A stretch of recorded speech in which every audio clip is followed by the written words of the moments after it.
имрӯз хурду бузург, пиру барно, умуман ҳама он нафароне ки дӯстдори ҳаҷ буданд ба театри мусиқии масакавӣ ба номи атома ҳамаҷони шаҳри бохтар меоянд. зеро имрӯз дар ин театр ба хотири арҷгузорӣ ба ҳунару истеъдоди устоди зиндаёт, ҳунарпешаи халқи ҷумҳурии Тоҷикистон, устоди ҳаҷо ки дар тамоми ҷаҳон Тоҷикистонро бо ҳаҷви худ, бо шӯхиҳои Аловуддин маъруф карда буд, маросими ёдбуд баргузор мегардад. Ва имрӯз дар театри мусиқии масакавӣ ба номи атома ҳамаҷонов ҳама ба хотири ин устод ҷамъ омаданд ва бинед дар як гӯшае он дастовард ва он ҷоизаҳое ки устод Аловуддин Абдуллозода дар давоми фаъолияти эҷодии худ ба даст оварда буданд ба маърази тамошо гузоштанд ва аз коргардон хоҳиш мекунем ки нахуст ба бинандаи мо дастовардҳоро нишон бидиҳанд.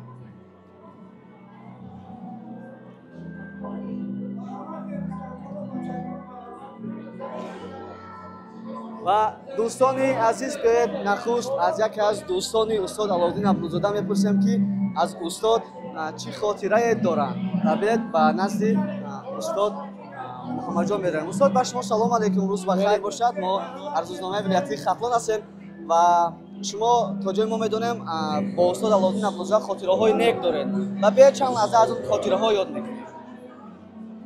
Аловуддин як ҳунарманде буд ки ҳамеша зиндадил буд, ҳамеша хоксор буд.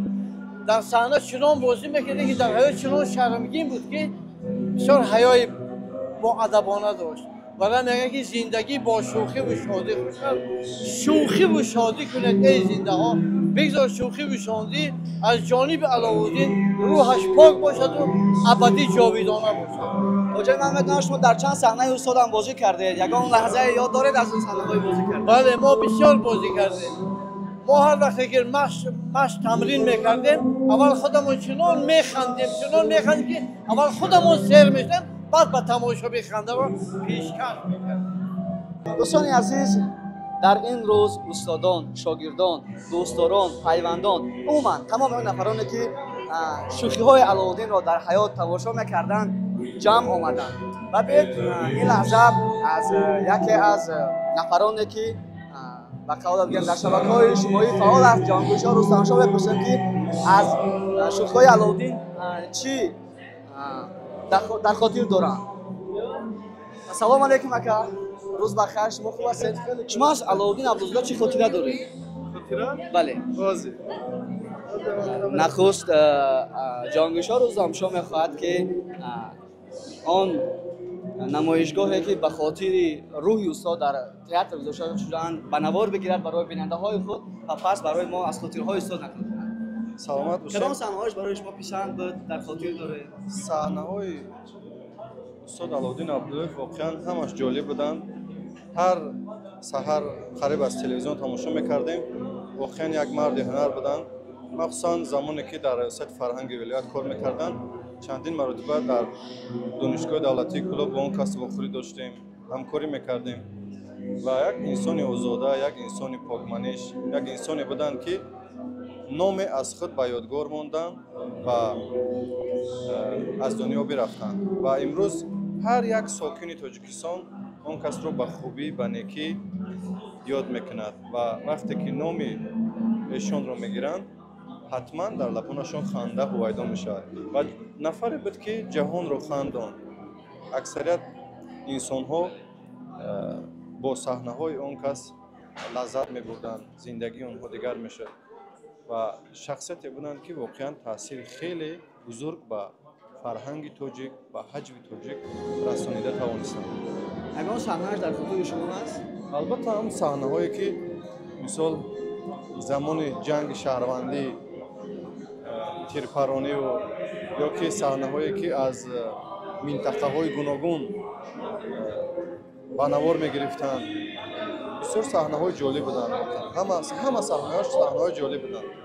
махсусан ҳамон саҳнае ки ҳамчун як рӯҳонӣ ба ақди никоҳи нафареро бояд бибандад ва мегӯяд ки ҳар қадар ки тавонистам бар шумо нашуд, аммо бар худам никоҳ карда тавонистам.